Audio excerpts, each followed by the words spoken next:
Assalomu alaykum hamyurtlar. Sankt-Peterburgdan Toshkentga ketmoqchi bo'lgan ukalarimizga Bapesh, hamma vaqt Bapesh.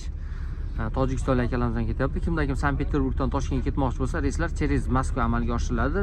Har kuni bor. Через Moskva ketmoqchi bo'lganlarga akalar, shunday komfortabilniy avtobuslarda sizlar o'z manzillariga yetib olasizlar. Dokumentda muammosi borlar, Zolotoy korondan qarz borlar, migratsion kartasini yo'qotganlar, ketmoqchi yoki kelmoqchi bo'lsanglar, bemalol murojaat qilib o'z joylarida band qilib ketsangiz bo'laveradi, azizlar.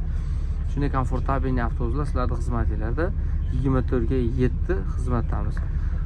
Hozirda biz aytyapmiz, dokumentida muammosi borlar, rasxod qilasizlar. Nima sababdan rasxod qilaman deyapti. Nima sabab? Sabab dokumentingizda muammosiz patent yoki davlat kerakli narsasini qilmagansiz Rossiya hududiga kelib. Shuning uchun siz rasxod qilasiz. Shuning uchun iltimos qilardim, dokumentda muammosi bo'lar. 1 oylik patent Moskva hududida 8900 rublda tashkil qiladi. Shuni cho'ntagiga solib olasizlar. Agarda 8900 rubldan kam rasxod qilsangiz, misol uchun 3000 rasxod qilasiz, 4000, 5000 rubl rasxod qilsangiz, qolgani cho'ntagingizga ketaveradi. Shuning uchun 1 oylik patent pulini cho'ntagiga solib kelinglar deb aytiladi. Sumkalar masalasi bo'ladigan bo'lsa, har bir yo'lovchiga 60-70 kilogramgacha yuk besplatniy hisoblanadi.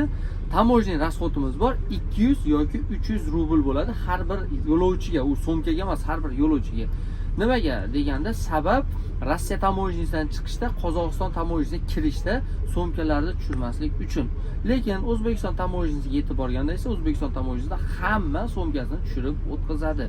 Shu yerda inobatga olib qo'yinglar, shuni faqatgina O'zbekiston tamojnisida pul so'ralmaydi, lekin Rossiya bilan Qozog'istonda vaqtdan yutish maqsadida 300 rubl rasxodimiz bor, 200 rubl rasxodimiz bo'ladi. U tamojniy rasxod hisoblanadi. Voditel yoki meni cho'ntagimga bermaysizlar uni. Shunaqa gaplar akalar, kimda kim shunday komfortabilniy avtobuslarga ketmoqchi bo'lsa, bemalol murojaat qilinglar. Ishonchli nomerlarimiz ekranda turibdi. Layklarni, kommentariyalarni ayamasdan bosinglar.